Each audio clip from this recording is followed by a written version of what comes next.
আসসালামু আলাইকুম। বিডি হালচালের পক্ষ থেকে প্রতিটা ভিউয়ার্সকে সুস্বাগতম। বন্ধুরা, যারা ইতিমধ্যে বিডি হালচালকে সাবস্ক্রাইব করেছেন, ভালোবাসা দিয়েছেন, তাদের জন্য রইল অসংখ্য ধন্যবাদ। আর যারা এখনও সাবস্ক্রাইব করেননি, আশা করছি আজ তারা সাবস্ক্রাইব করে ভালোবাসা দিয়ে যাবেন বিডি হালচালকে।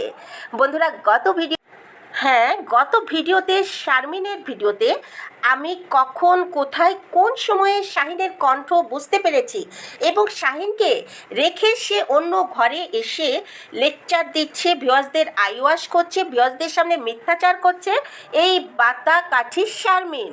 হ্যাঁ বন্ধুরা, এই বাইদানি পরিবারের বাইদানি শারমিন সে বউ হয়ে আসার পর মোটামুটি বাইদানি পরিবারের সঙ্গে মিশে গিয়ে এখন সে পারফেক্ট একটা বাইদানি চরিত্রের মতোই অভিনয় করে যাচ্ছে। তার সাজসজ্জা দেখেছেন, পুরা বাইদানির মতো। সে নাকি শিক্ষিত, সে নাকি অনার্স পড়ছে। একটা রুচিশীল মেয়ের সাজসজ্জা এমন হতে পারে? একটা এভাবে সে মিথ্যাচার করতে পারে? জলজন্ত মিথ্যা কথা। স্বামীকে অন্য রুমের ছেলে মেয়েকে পাহারা দিতে বসে দিয়ে সে এসে অপর রুমে দরজা আটকে ভিডিও করছে। তাই তো বলি, ছেলে মেয়ে দুটোকে এক ঘরে রেখে তাও আবার বলছে জেগে আছে, যেখানে মেয়েকে নাকি সুযোগ পেলেই হামলা করে তার ছেলে। কেন এত নিশ্চিন্তে সে দরজা আটকিয়ে দর্শকদের সামনে এসে মিথ্যাচার করছে কিংবা গল্প করছে, লেকচার দিচ্ছে? তো যখনই এই ছেলেটা কান্নাকাটি করলো, তখনই একটা 9 মিনিট 35 সেকেন্ডের মতো, অর্থাৎ 9 মিনিটের পর 9 মিনিট 35 সেকেন্ডের মধ্যে শাহিনের কণ্ঠ শোনা যায়। এটা যখন আমি গতকাল ভিডিওতে তুলে ধরলাম, তখন এই বাইদানি পরিবারের বাইদানি বাতাকাঠি কালিনী শুকনি মিথ্যাচারিণী সে এসে আজ তার নির্লজ্জ চরিত্রহীন ভাদাইম্মা জুয়ারি জামাইকে শো করলো। সে বলল, আমার স্বামী আবার ছেলে মেয়েকে দেখতে এসছে না গিলতে এসছে, না তোর কাছে থাকতে এসছে রে পেতনি, শুকনি পেতনি। তোকে এখন আমার ইচ্ছা করে তিশার চাইতে এখন আমার চোখে সবচেয়ে ঘৃণিত এই শুকনা, এই যে শারমিন। কেন জানেন? তিশা ছিল অশিক্ষিত মূর্খ, পুরো গণ্ডমূর্খ। তাকে তার রূপ যৌবন দেখিয়ে ব্যবসা করে খেতে হয়েছে, পরিবারকে রক্ষা করতে হয়েছে। কিন্তু এই বাইদানি শুকনি, এই যে মিথ্যাচারিণী বাতাকাঠি কালিনী শারমিন, সে কী করছে? সে কেবলমাত্র তার চ্যানেলটাকে ভিউয়ার্সদেরকে ধরে রাখার জন্য, ডলার ইনকামের জন্য তার এই যে এইসব নাটকবাজি শুরু করেছে। এটা নেওয়া জাস্ট যাচ্ছে না। ওর মধ্যে কিছুটা হলেও শিক্ষা জ্ঞান আছে, ওর বাবার কিছুটা হলেও খাওয়ানোর ক্ষমতা আছে, ওর একটা চ্যানেল আছে, সেই চ্যানেল দিয়ে টুকটুক করে যা হয় ইনকাম হতো। তোর এত চুলকানি, এত জ্বালা যে 60 ঊর্ধ্ব একটা বুইড়া জামাইকে দিয়ে মেটানোর জন্য আবার দর্শকদের সামনে এসে মিথ্যাচার করে তো ডলার কামাতে হবে ওই জামাই পালার জন্য। ওই জুয়ারি নেশাখোর চরিত্রহীন পুরুষটাকে ধরে রাখার এত শখ তোর, এত শখ? তোকে না বলা হয়েছিল সমস্ত কিছুই? তোর চ্যানেল আছে, তুই শুধু লেখাপড়াটা সম্পূর্ণ কর, তারপর তোকে সমস্ত কিছু শেল্টার দেওয়া হবে। কিন্তু তুই শুরুতেই গেমটা ওভার করে দিল চুলকানির ঠেলায়। অর্থাৎ চুলকানি তোর এতটাই চেপে গেল, ও ও ভেবেছে কি, আমি তো দেখতে এই যে দ্বারকাকের মতো শুকনা কালি, আমাকে আর কে বিয়ে করবে? অপুষ্টিতে ভুগছি, তার উপর দুটো বাচ্চা হয়ে গিয়েছে, এখন আর কেউ তো আমাকে নিবেও না সংসার করার জন্য। আর এপাশে বলে একা এসেছি, একা থাকবো, পৃথিবীতে যাব একা। কোথায় একা? তোমার ঘরে ওই যে 60 বছরের বইরা সাদা শগুন আছে না, আকাইম্মা ভান্ডার, শাহিন আছে তো। ওই যে শাহিনের পেটিকোট বাপ্পি বলেছিল না যে আমার শারমিনকে বলেছিল যে বড় ভাবির ভাগ্য যে শাহিনের মতো এরকম একটা হ্যান্ডসাম জামাই পেয়েছে, কারণ দেখতে ফর্সা, নাদুস নুদুস, পেট আওলা। ওই দেখে মোটামুটি শারমিন ফেদা হয়ে গিয়েছে। তার উপর ইনকাম তো আছে, ইউটিউবের ইনকাম। সে লোকটার লোভেই শাহিনের এই বয়সটা একেবারে কি বলবো, কোনো গণনাই ধরেনি। এই যে শারমিন মনে করেছে, আরে বাবা বিসিএস ক্যাডার জামাই, আমাকে চাকরি দিচ্ছে ইউটিউবে, চেহারা ছবি এত ভালো, প্রবাসী, অসভ্য বেয়াদব মহিলা। তুই তোর চেহারা ওরকম, তোর চরিত্র ওরকম, তোর ইউটিউব কে দেখে রে? কারা দেখে তোর ইউটিউব? তোর ইউটিউবে শেখার কি আছে? কালিনী, তোর ছেলে মেয়ে মানে বলতে হয় না যে ওই যে নেশাখোর স্বামীর জন্য তোর মেয়েটা অসুস্থ? কারণ একটা নেশাখোরের ছেলে মেয়ে কখনো সুস্থ হয়ে পৃথিবীতে আসে না, তারা সাধারণত অটিজম প্রতিবন্ধী হয়েই জন্ম নেয়।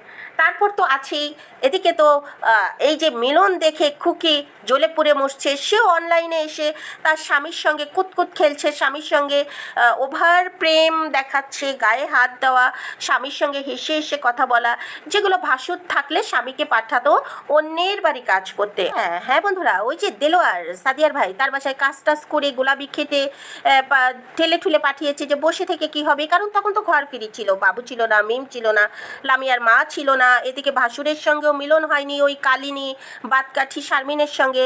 তো সবাই যে যার স্বামী ফেরত পেয়েছে, লামিয়ার মাও ফেরত পেয়েছে লামিয়ার বাবাকে, এদিকে ওই যে বাতাপাটির শক্তি দ্বারকাক মহিলা শারমিনও ফেরত পেয়েছে, শিং মাছের মতো দেখতে শারমিন, সে তার ভাদাইমা স্বামী চরিত্রহীন স্বামীকে ফেরত পেয়েছে, 60 বছরের বুইরাকে নিয়ে ঘরের মধ্যে আটকিয়ে ভিডিও করছে। সব কিছু দেখে না আসলে খুকিরও পীড়িত এখন ভোলার জন্য উতলে পড়ছে। তো যাই হোক বন্ধুরা, আমরা সবসময় দেখি যে উপরে স্ক্রিনে ভেসে ওঠা শারমিন, অর্থাৎ রাজ শারমিনের একটা মানে সেই শারমিন বাবুর বড় ভাই বেলাল চরম আকারের বাটপার, প্রতিনিয়ত ক্যাপশন ধরে সে কি করে ভিউয়ার্সদের এমন এমন ক্যাপশন দেয় মনে হয় যেন কি আছে ভিতরে, কিন্তু সমস্ত ভিডিওতে কিছুই দেখবেন না। অবাক লাগে তার ছেলেকে এই যে নিচেই বসে আরবি পড়াচ্ছে, একদিক থেকে আলিফ বা তা সা পড়াচ্ছে, আর অন্য দিক থেকে কি করছে বউ ঠিক 2 হাত পিছনে বউ বসে ভুঁড়ি কাটছে চেগিয়ে চেগিয়ে হুজুরের সামনে, আর ভিডিওতে কথা বলছে, অর্থাৎ এই যে ইউটিউবে যে ভিডিও ছাড়বে সেটা কন্টেন্ট তৈরি করছে, যে আমি ভিডিও তৈরি করছি, আমি রান্না করছি। ওর বউ কিন্তু কম বাটপর নয়, কম কথা জানি না, অবাক কাণ্ড। এতদিন আমরা ভাবতাম যে আলা বোলা বোধহয় কোথাও কথা বলতে জানে না কিংবা সহজ সরল, বাট আদৌ না। ইদানিং সে এমন ছটপট করছে মনে হচ্ছে যেন যে ওই যে বললাম বাইদানি পরিবারের বউরাও কিন্তু কম যায় না, কিন্তু প্রথম দিকে তারা একটু আলা ভোলা ভাব থাকে, পরে যখন বাকি কোর্স কমপ্লিট করে দেয় তার ননদরা, তখন তারা তাদের রূপ প্রকাশ পায়। আসলে ওই যে মানুষ বলে না সৎসঙ্গের স্বর্গবাস অসৎসঙ্গের সর্বনাশ, কথাটা যদিও ঠিক, তবুও বলবো আপনি যতই অসৎসঙ্গে মেশেন না কেন, আপনার লক্ষ্য, আপনার বিবেক, আপনার বুদ্ধি যদি জাগ্রত থাকে, কেউ কাউকে খারাপ করতে পারে না। কিন্তু কোথাও না কোথাও আপনার খারাপ হওয়ার ইচ্ছা পোষণ থাকে বিধায় যখন আপনি খারাপ লোকদের সঙ্গে মিশবেন, তখন ওই নেগেটিভ জিনিসটাই আপনার ভিতরে আস্তে আস্তে গ্রো করবে। ঠিক যেমন লামিয়ার বাবাকে দেখতাম প্রথম দিকে, যারা ভিডিও দেখেছেন, আমিও দেখতাম না, বাট এই যে কথা উঠছে ইদানিং শাহিনের সঙ্গে লামে আর বাবাকে দেখা যাচ্ছে, কুকির ঘরে দেখা যাচ্ছে, সব কিছু মিলে ভিডিওটা টেনে টেনে দেখলাম। প্রথম দিকে লোকটা সহজ সরল ছিল, বাট শাহিনের সঙ্গে মিশে মিশে সেও জোয়াখোর হয়েছে, সেও খারাপ জায়গায় আসা যাওয়া করছে, যেটা লামিয়ার মা ভিডিওতে বলেছে যে 17 বছরে যা না দেখেছে এখন তাই দেখতে পেয়েছে, আর এটা আমি সহ্য করতে না পেরে অবশেষে সংসার ছেড়ে চলে এসেছি। কিন্তু খুকি কিন্তু অন্যভাবে বলেছে যে আমার বড় ভাইয়ের বউ এটা ওটা, যাই হোক বড় ভাইয়ের বউ বলে সে একটা ভালো ভিউ কামাতে চেয়েছে, সে ইঙ্গিত করেছিল আসলে এই ভাদাইম্মা বুড়া ভাসুরকে, বাট ভিতরে ভিতরে সে এটা মানে প্রকাশ করেছে, কিংবা পরবর্তীতে সে ভিডিওর মাধ্যমে প্রকাশ করেছে ওটা লামিয়াদের বাবা মার কথা, কিংবা লামিয়ার বাবাকে ইঙ্গিত করেছে বড় ভাই হিসাবে। আসলে এদের কাজকর্মই হলো বাটপাড়ি। তো বন্ধুরা বাদ দিয়ে এসব কথায় চলুন আসল কথাতে যাওয়া যাক। আসল কথা হলো, ও হ্যাঁ আরেকটু না বললেই নয়, শারমিন কিন্তু জিন টিন পালিয়ে গিয়েছে, ঘর এখন কিন্তু তারা সুখে শান্তিতে বসবাস করছে, জিনের উৎপাত নেই। সেটাও কিন্তু এক ভিডিওর গোতা নিতে সোজা, কারণ প্রশাসন আমি লাগিয়ে দিয়েছিলাম তাদের বাড়ি, সত্যি যদি আর 2-1টি ভিডিও তারা ছেড়ে দিত তাহলে আমি প্রশাসন দিয়ে ব্যাপারটা ঝালাই করতাম যে আদৌ সত্য কি না। তো ইতিমধ্যে তারা এখন সেই ব্যাপারটা এড়িয়ে আবার কি ধরেছে, পরকিয়া, অর্থাৎ রাজ পরকিয়া করছে। রাজ পরকিয়া করবে না, কারণ রাজ একেবারে অন্ধ প্রেমের ভক্ত শারমিনের। হ্যাঁ বন্ধুরা, শারমিনের প্রতি রাজের অগাধ ভালোবাসা। যদি পরকিয়া কেউ করে থাকে সেটা শারমিন করতে পারে, কারণ শারমিন রাজকে ভালোবাসে শুধুমাত্র রাজের চেহারাকে, আর চেহারাকে কেউ যদি ভালোবাসে সেটা বেশি দিন থাকে না, সেটা একটা মোহ কেটে যায়। আর রাজ হলো, আপনারা অনেকেই বলেছেন চ্যানেল থেকে ভালোবেসেছে শারমিনকে, আদৌ নয়। রাজের মধ্যে ভালোবাসার একটা জায়গা অপূর্ণতা ছিল, সেই অপূর্ণতা সে শারমিনকে ভালোবেসে হ্যাঁ, শারমিনকে ভালোবেসে পূর্ণতায় রূপ দিতে চেয়েছে কিংবা ভালোবেসেছে, তাই শারমিনের অনেক অক্ষমতা মুখ বুজে সহ্য করে যায় এই রাজকে দেখবেন যে কঠিন কঠিন অনেক কাজ করে, যেগুলা সাধারণ বাঙালি স্বামীরা বউদেরকে সাপোর্ট করে না কিংবা করতে চায় না, যেটা রাজ করে থাকে। এই জন্য রাজকে সাপোর্ট করা কিংবা রাজকে মানে ভুল বোঝার কোনো অপশন নেই। তবে হ্যাঁ, মাঝে মাঝে যেসব ভিডিও দিয়ে থাকে সেগুলো সত্যি আপত্তিকর এবং আপত্তি জানাতেই হবে। চলুন এবার যাওয়া যাক গাড়ির কাহিনী নিয়ে। হ্যাঁ বন্ধুরা, গাড়ির কাহিনী, সেই যে আপনাদের এই যে গাড়ি উপহার দিয়েছিল, সারপ্রাইজ দিয়েছিল, অবশেষে জানা গেল গাড়ির মূল কাহিনী।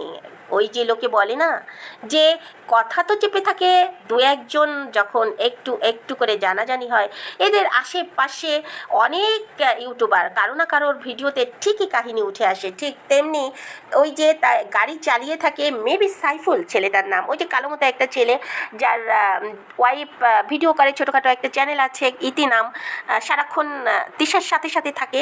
সেই মহিলার চ্যানেল থেকে বলেছে যে এলাকাতে তাদেরকে ধিক্কার দিচ্ছে, তাদেরকে বাজে বাজে কথা বলা হচ্ছে। হ্যাঁ, এই ইতিকে সে এসে বললো যে আমার চাইতে বড় বড় অনেক চ্যানেল আছে, তাও আশেপাশের লোকজন কেন আমাদের উপর এত রাগ দেখায়, এত বাজে বাজে কথা বলে, এত বাজে বাজে ইঙ্গিত করে। তারা মনে করছে যে আমরা বোধহয় অনেক টাকা ইনকাম করে ফেলেছি, আমরা একটা গাড়ি কিনেছি, গাড়িটা কি আমরা শোকেছে সাজানোর জন্য রেখেছি?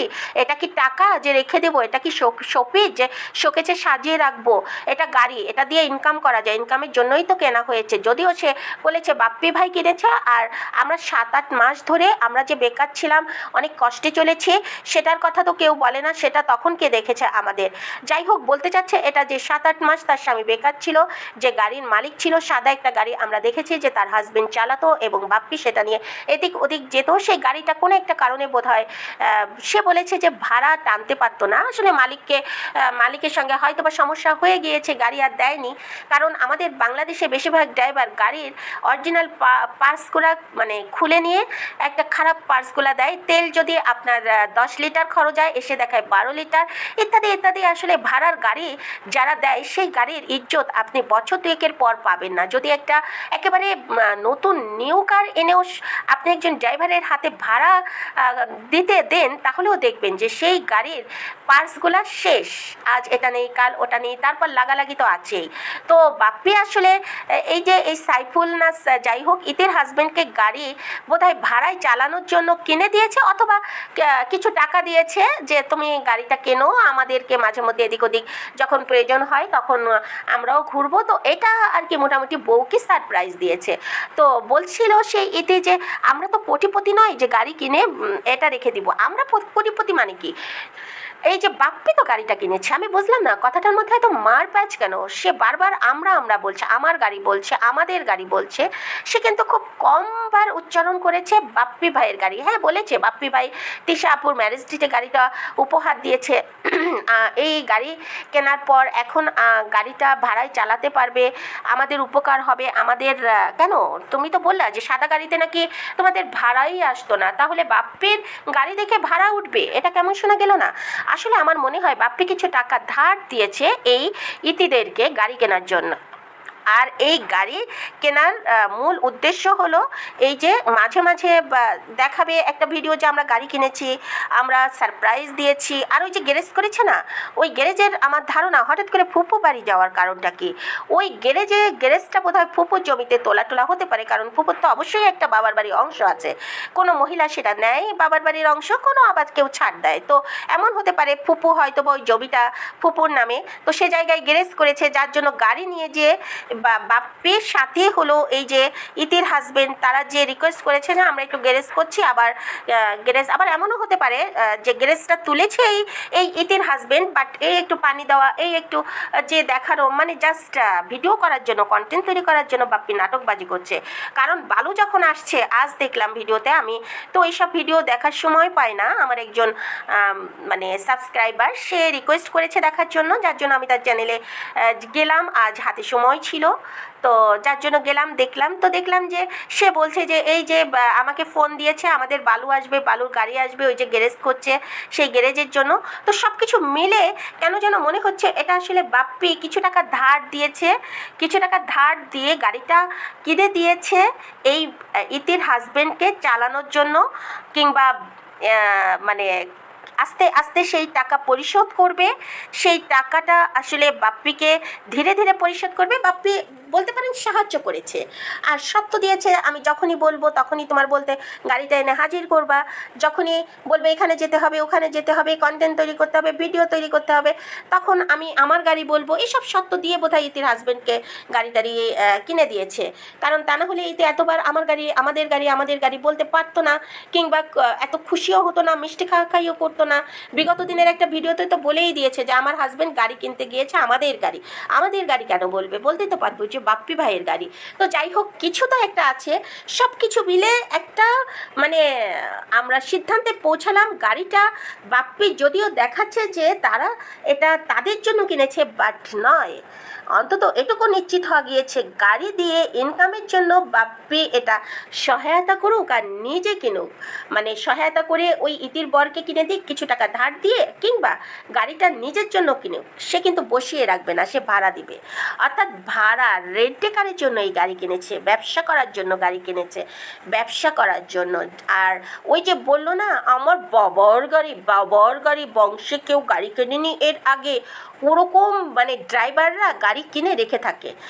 অনেক ড্রাইভার নিজে গাড়ি কিনে নিজে ড্রাইভ করে ব্যবসা করে, তাতে ওই আমার বাবার গাড়ি, তোমার বাবার ওই ঘোড়ার ডিম 2 নাম্বারই গাড়ি কত লাখ টাকা নিয়েছে, সেটা আবার নাকি ভাড়া দিয়ে টাকাও ইনকাম করবে।